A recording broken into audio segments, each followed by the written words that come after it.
Hello friends, आज हम आप सबके लिए लाए हैं मोदू नावल का पार्ट 28।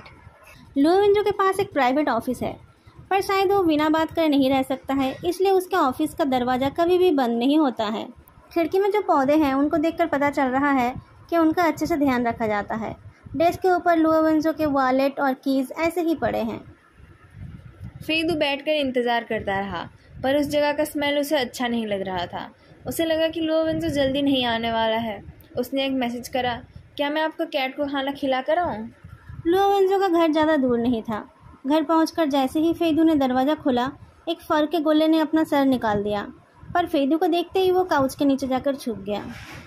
पिछली रात इमरजेंसी कॉल मिलने पर लुओवेंजो ने जल्दबाजी में सारे डिशेस को फ्रिज में ठूंस दिया था, पर ठीक से अरेंज ना करने की वजह से एक डिश की जगह नहीं बची थी। उस डिश को फ्रिज के ऊपर रखा गया था। लो ईगुओ ने वो उस डिश को पूरा गिरा दिया था। पूरे घर में प्लेट के टुकड़े फैले हुए थे। कैट का फूड बाउल बिल्कुल साफ था।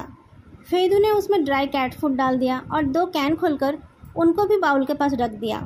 लुओविगो खाना देखकर अपना सर निकाल रहा था, पर फेदू को देखकर फिर से अंदर चला गया। फेदू उसे इग्नोर करते हुए हाथ धोने चला गया।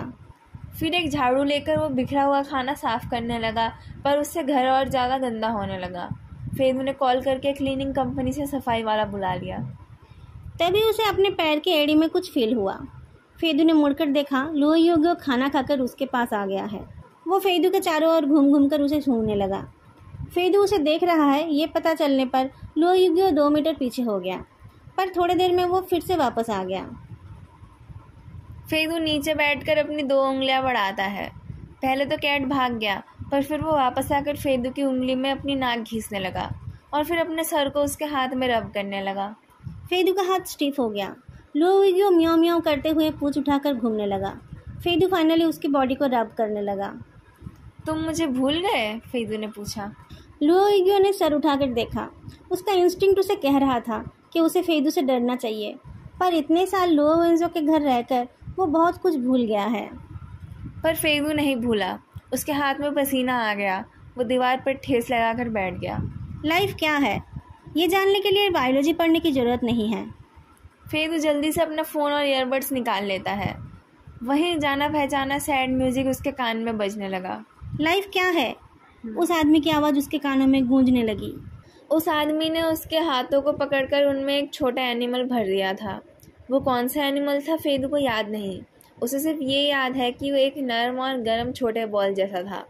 उसका दिल धड़क रहा था। फेदू के हाथों में उसकी कंपन महसूस हो रही थी। ये लाइफ है, उस आदमी ने कहा। जो हाथ उसके हाथ को गाइड कर रहे थे वो अचानक टाइट हो गए। एक आयरन क्लैंप की तरह उन हाथों ने फेदू के हाथों को टाइटली बंद करके उस एनिमल का गला दबा दिया। वो छोटा एनिमल तड़पता रहा। फेदू भी अपना हाथ छुड़ाने की कोशिश करता रहा, पर उस आदमी ने तब तक नहीं छोड़ा जब तक ना उस छोटे एनिमल ने तड़पना बंद नहीं किया। ये है डेथ, उस आदमी ने कहा। तुमने देखा ये कितना सिंपल है? लोग फालतू में इसे बढ़ा चढ़ा कर बोलते रहते हैं। तुम इसे बार बार प्रैक्टिस करोगे तो तुम्हें ये बहुत अच्छे से समझ आ जाएगी। दरवाजे पर नॉक सुनकर फेदू अपने ख्यालों से निकल आया। सफाई वाला आ गया था। 1 घंटे बाद फेदू कॉफ़ी लेकर बुरो पहुंच गया। उस टाइम सारे पेरेंट्स चले गए थे। सिर्फ चूतंग की पेरेंट्स और गुओहेंग बैठकर बातें कर रहे थे। फेदू ने देखा एक मिडल एज्ड आदमी चलकर आ रहा था। उनका एक आईब्रो कटा हुआ था। उनके पीछे बहुत लोग थे जो इनको वो बोल रहे थे, सारे डिपार्टमेंट में बस ज़रूरी लोग ही यहाँ रुके, बाकी सब चले जाओ। तावरन को बहुत लोगों की ज़रूरत पड़ेगी। मैं लोकल पुलिस स्टेशन से कांटेक्ट करता हूँ। फेदू को देखकर उन्होंने बोलना बंद कर दिया। फेदू को लगा कि वो सिटी ब्यूरो के कोई लीडर होंगे। वो जाकर उनके सामने अपने आप को इंट्रोड्यूस करना चाहता था, पर वो खुद आकर बोलने लगे, आप प्रेसिडेंट फेई हो ना? मैं Lu Yuliang, temporary head of city bureau. Fedu ने कॉफ़ी रखकर उनसे हाथ मिलाया। डायरेक्टर लू ने कहा, तावरन की टीम ने सस्पेक्ट का बरियल साइट ढूंढ लिया है। बहुत जल्दी रिजल्ट आ जाएगा। क्या ये पिंघाई काउंटी में है? फेदू को याद आया कि लुओवेंजो ने कहा था पिंघाई में सू हुई का होम टाउन था। वहाँ मेरा एक प्रोजेक्ट चल रहा है। आप कहोगे तो मैं कुछ लोगों का इंतज़ाम कर सकता हूँ। डायरेक्टर लू रुक गए। शायद उन लोगों ने ठीक से नहीं बताया। पिंघाई में नहीं, बिंघाई में है। ये 3-4 घंटे का रास्ता है यहाँ से। क्या उन लोगों ने समुंदर में बॉडियों को डुबोया है? पर इस टाइम तो टाइफून का सीज़न है ना, बॉडी फेंकने में प्रॉब्लम नहीं हुई? हाँ, समुंदर में नहीं फेंक पाए तो कहीं गाड़ दिए होंगे। उन बॉडीज़ को भी ढूंढ रहे हैं। स्पेशली चूतोंग की बॉडी। बिनहाई के उस जगह पर एक ऑयल पेंटिंग विलेज है। साल में एक बार कुछ फिक्स्ड स्कूल्स अपने स्टूडेंट्स को लेकर वहाँ नेचर की पेंटिंग करने जाते हैं। उस टाइम वहाँ कुछ चहल पहल होती है, बाकी टाइम उस जगह पर ज़्यादा कोई नहीं जाता है। दीवार पे लगे फोटोग्राफ्स की जगहों को एक के बाद एक स्पॉट कर लिया गया। चूतोंग की बॉडी भी 8 टुकड़ों में मिल गई। उसकी कटिंग मार्क्स उस घर से मिले टूल से मैच हो गए। वो पियानिस्ट कोलैप्स हो गया। मैं किसी और लड़की को फॉलो कर रहा था। उसके पेरेंट्स काम में बिजी रहते हैं, वो अकेली ही घर जाती है। अचानक वो हाईजैकिंग हो गया। मैं पुलिस को कॉल करना चाहता था, पर सू लोजन ने मुझे बहकाया। उसने कहा उसे वो लड़की अच्छी लगी। उसी ने मुझे कहा उसे लेने के लिए, पर मैंने उसे नहीं मारा। मैं अपना काम ख़त्म करके जा रहा था, तभी उस सफाई वाला ने आकर सू लोजन को पकड़ लिया और मैं जल्दी से भाग गया। मुझे नहीं पता उन लोगों ने क्या किया। दोस्तों, अगर आपको ये वीडियो अच्छी लग रही है तो तुरंत जाके लाइक, कमेंट और चैनल को सब्सक्राइब जरूर करें। चूतोंग के पेरेंट्स बिनहाई के लिए निकल गए, सिर्फ गो हेंग रह गए। जो एनचाओ और उस पियानिस्ट को इंटरव्यू करते करते लुओ वेंजो बहुत थक गया था। गो हेंग को देखकर उसे लगा कि वो सो रहे हैं। वो उन्हें एक जैकेट से कवर करने जा रहा था, पर गो हेंग ने सर उठाकर देखा। डायरेक्टर लू ने मुझे बताया, पर उन्होंने ज़्यादा डिटेल में कुछ नहीं कहा। क्या आप मुझे बता सकते हैं? गो हेंग ने पूछा। लुओ वेंजो बताने लगा। उस टाइम गुओ फे की मुलाकात एक लड़की से हुई थी, जिसने उसे कहा था कि वो अपने टीचर के साथ लोटस माउंटेन गई हुई थी। उस लड़की की डायरेक्शन सेंस बहुत ख़राब थी। वो बार बार रास्ता पूछा करती थी। एक दिन क्रैम स्कूल से निकलकर गुओ फे की मुलाकात उस लड़की से हो गई। उस लड़की ने कहा कि उसके टीचर हॉस्पिटल में हैं और उसे होटल का रास्ता नहीं मिल रहा है। जब बहुत बार बताने से भी उस लड़की को रास्ता समझ नहीं आया, तब गुओ फे उसे छोड़ने चली गई। वो लड़की सू जियाओलन ने गुओ फे को एक ड्रिंक दिया, जिसे पीकर वो बेहोश हो गई। बाद में गुओ फे की बॉडी एक ट्रंक में भरकर सू जियाओलन और वू गुआंगचुआन लोटस माउंटेन से निकल गए। सू जियाओलन की उस टीचर के साथ कुछ गलत रिश्ता था और रास्ते में उन दोनों में बहस हो गई। वो लड़की गुस्से में कार से उतर गई और उस स्लोप्स के नीचे उसे वो फ़ोन बूथ दिखा। उसके पास गुओ फे का पेंसिल बॉक्स था। उसने आपको कॉल किया और चीख के साथ साथ उस पेंसिल बॉक्स की आवाज़ भी सुनाई। उसने ऐसा क्यों? क्योंकि वो जेलस थी कि उसके पास आपके जैसे पेरेंट्स थे और अच्छी फैमिली, और वो उससे कई गुना अच्छी भी थी। अंकल, आपने गलत इंसान को नहीं मारा था, पर आप इतने नरम दिल के हो कि आपने उस लड़की पर शक नहीं किया, पर उसने अपनी आंखों से वू गुआंगचुन को मरते हुए देखा, इसलिए उसने ये काम करना कम कर दिया था। आपने कम से कम 100 लड़कियों को तो बचा ही दिया है। तो मेरी फेई फेई कहाँ है? सू हुई इस केस में इन्वॉल्व नहीं थी। हमें लगता है गुओ फे की बॉडी लोटस माउंटेन और सिटी के बीच में कहीं होगी। क्या आप लोग उसे ढूंढ रहे हो? क्या वो मिल जाएगी? कहीं ना कहीं तो वो मिल ही जाएगी। लुओ वेंजो अपने ऑफिस में जाकर चेयर में धराम से बैठ जाता है। उसने देखा उसके टेबल पर एक कप ठंडी कॉफ़ी पड़ी है। उसे याद आता है कि उसने फेदू को वेट करने के लिए कहा था, पर फेदू शायद बहुत पहले ही चला गया होगा। लुओ वेंजो उस कॉफ़ी के लिए हाथ बढ़ाता है, पर साइड से एक हाथ आकर उस कप को उठा लेता है। उस आदमी के बॉडी से मूजियम की खुशबू आकर लुओ वेंजो के नाक में घुस गई। फेदू फिर से किसी होटल में जाकर फ्रेश कपड़े पहनकर आ गया है।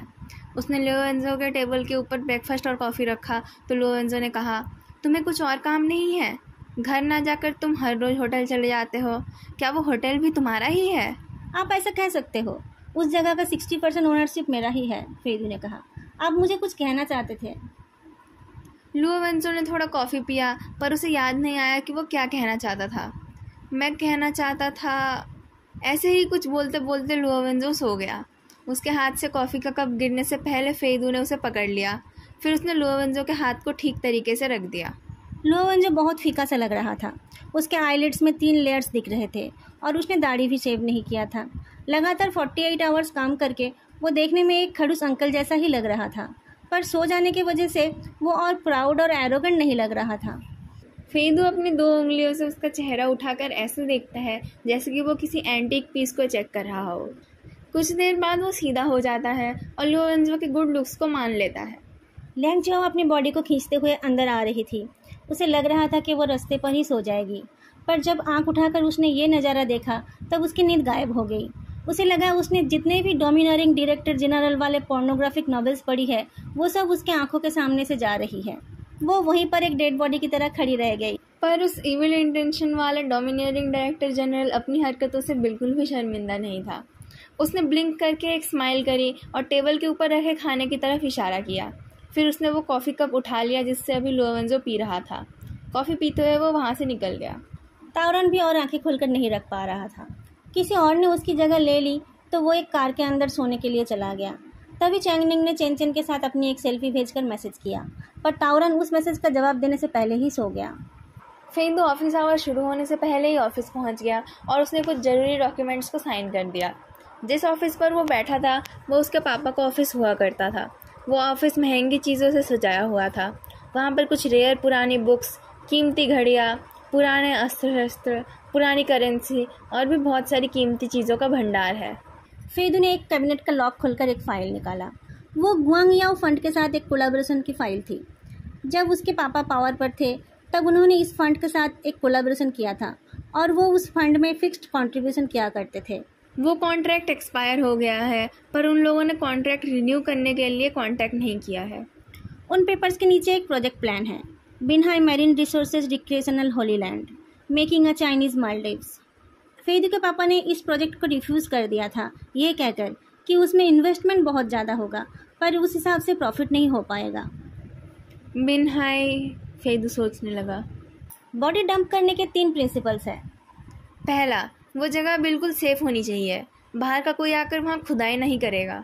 दूसरा, उस जगह पर और भी नॉर्मल बॉडीज होनी चाहिए ताकि कोई पुलिस को कॉल ना करे। तीसरा, अगर पुलिस को कॉल करे भी तब भी बॉडी के आइडेंटिफिकेशन ना हो। प्रेजेंट टाइम के एडवांस डीएनए टेस्टिंग की वजह से तीसरा पॉइंट बेकार हो गया है, पर जू वानचेन ने बिनहाई को ही क्यों चुना? पियानिस्ट के पकड़े जाने के बाद धीरे धीरे और भी बहुत लोग पकड़े गए क्योंकि वो लोग एक दूसरे को जानते थे। उनमें से बहुत लोगों ने पहले ही अपना मेंबरशिप कैंसिल कर लिया था। फेदू के कहे अनुसार गु फेई की बॉडी नेशनल रोड के साइड एक वाइल्ड ग्रेवयार्ड पर मिल गई। इस केस का फॉलोअप करते करते सितंबर भी आधा खत्म हो गया और फिर अचानक लोवेंजो ने देखा बुरेओ के गेट पर एक छोटी सी स्पोर्ट्स कार खड़ी है और उसके पास एक जाना पहचाना लफंगा खड़ा है जो चालान कट जाने पर हंस रहा है।